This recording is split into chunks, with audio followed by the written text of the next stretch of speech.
I hear a lot of times, man, people come in, Marsh, I don't want to negotiate. I don't want to do all this back and forth. I get the fact.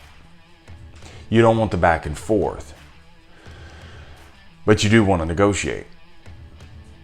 Because negotiation is simply thinking things all the way through. And the truth of the matter is, you're negotiating all day long. In every area of your life, in your relationships, in your finances, in your health, in your career, in your performance appraisal. Now, as soon as you hear the word negotiate, your butt cheeks probably clench up a little bit, right? Now, you know, if you're a salesperson, you're like, yeah, here we go, negotiating. I mean, we're born and bred in the negotiating realm. But if you're not in sales, man, and you hear the word negotiate, it normally makes you defensive, right? It makes you think that it's going to be a showdown, that it's confrontational, that we got to get combative, and that's not what negotiating is at all. I hear a lot of times, man, people come in, Marsh, I don't want to negotiate. I don't want to do all this back and forth. I get the fact. You don't want the back and forth, but you do want to negotiate. Because negotiation is simply thinking things all the way through. And the truth of the matter is, you're negotiating all day long. In every area of your life, in your relationships, in your finances, in your health, in your career, in your performance appraisals, all these kind of different things. You're negotiating. We just don't call it that. We call it thinking. But great negotiating is helping the other side think. Help me see the other side. And how the answer impacts my decision. Think of your kids.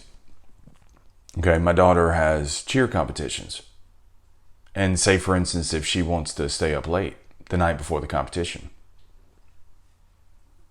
I could be a dad and just say, nope, go to bed. Because the negotiation the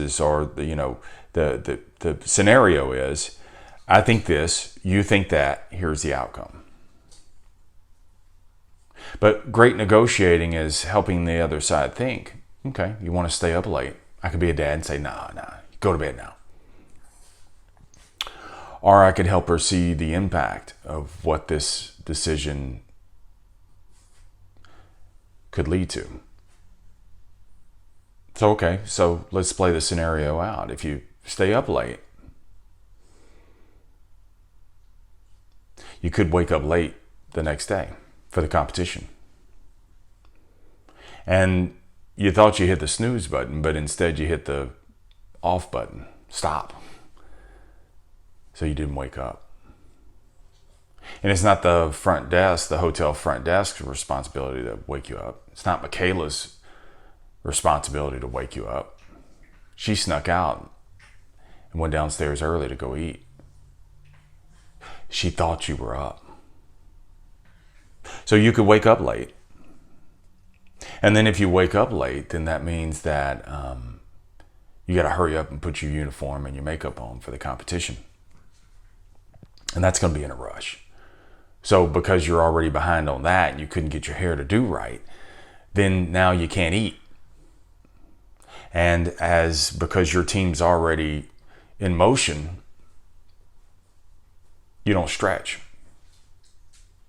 And so you start going through your rituals right before you guys compete. And you notice a tinge in your knee.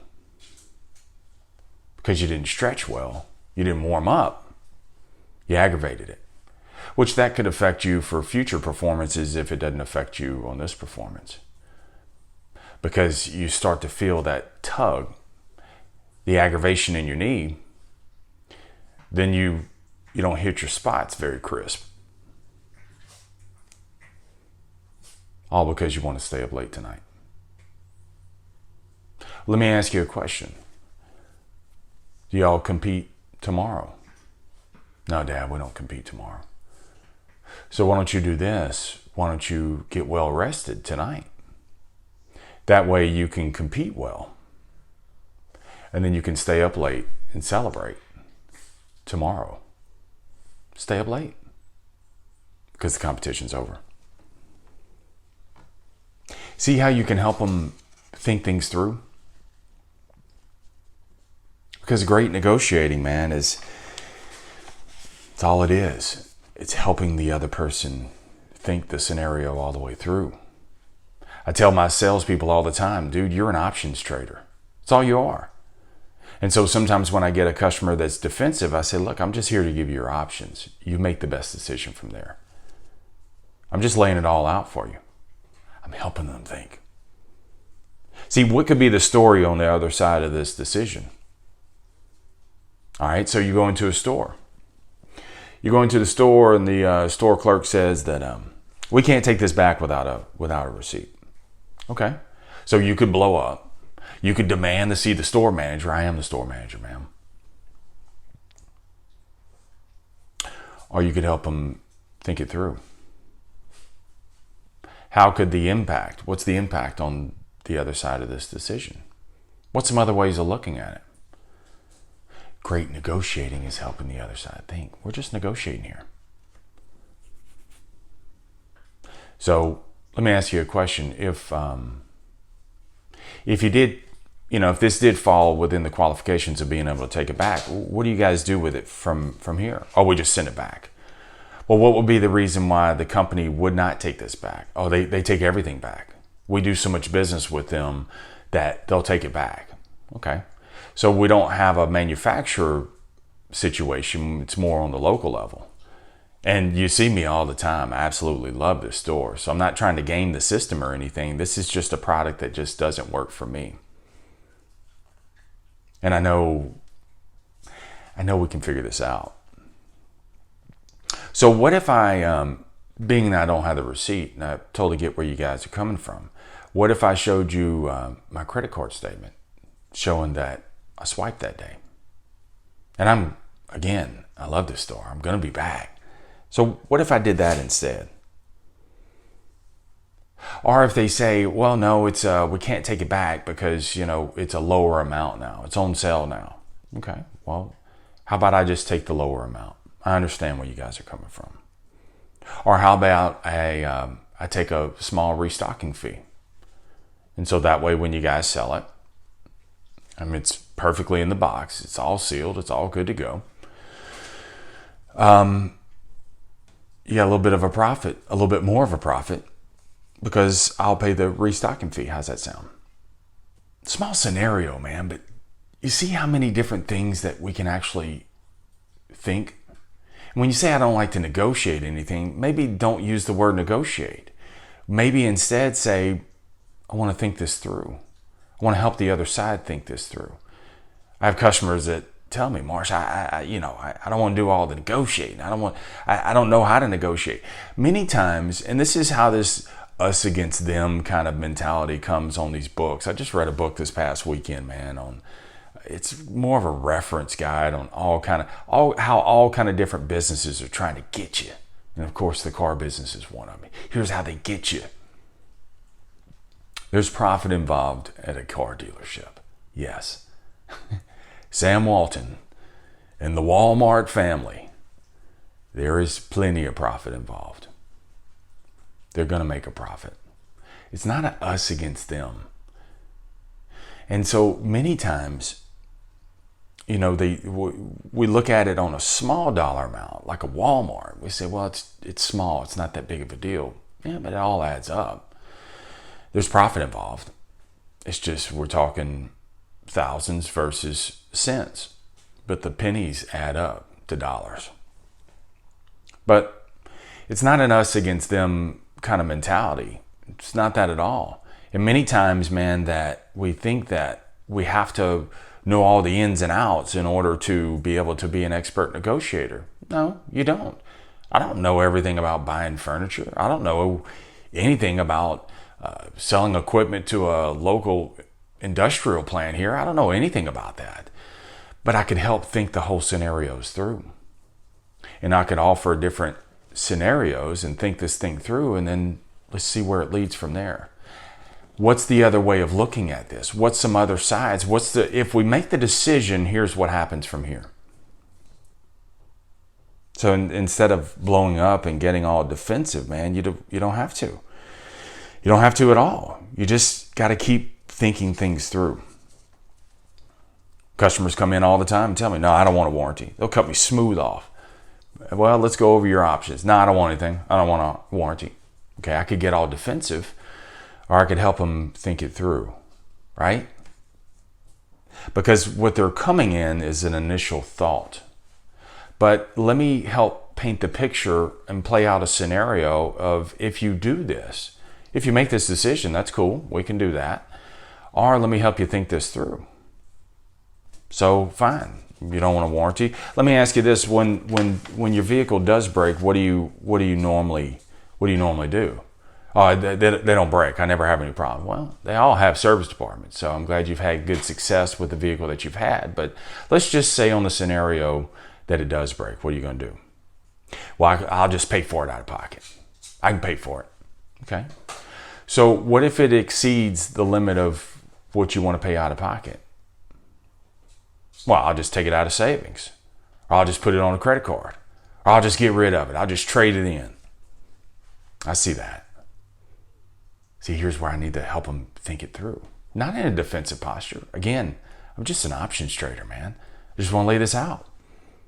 So I can see that. And you know what? If it exceeds your out-of-pocket limitations, you could take it out of savings. But then when you take it out of savings, that kind of puts a ripple in other plans that you had with those savings.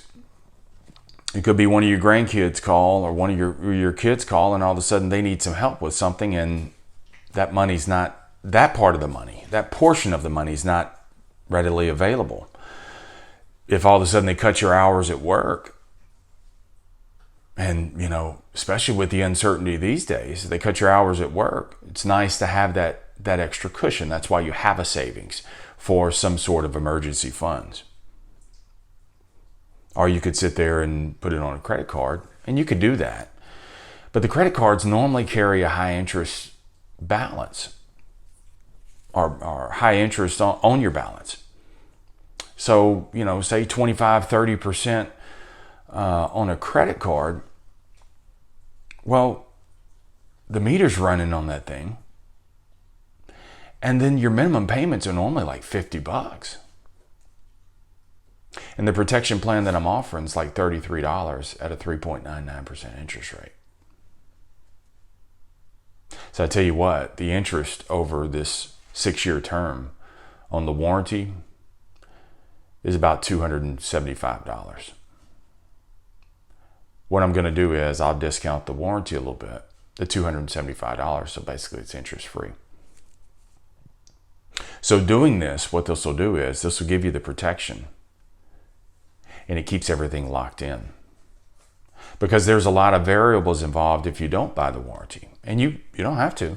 But if you don't buy the warranty, there's a lot of variables that go involved. Like you said, you pay for it out of pocket. You pull it out of savings. You put it on a credit card. You do all three of those scenarios when really, why even think any of those things through? Why even think about that part of it?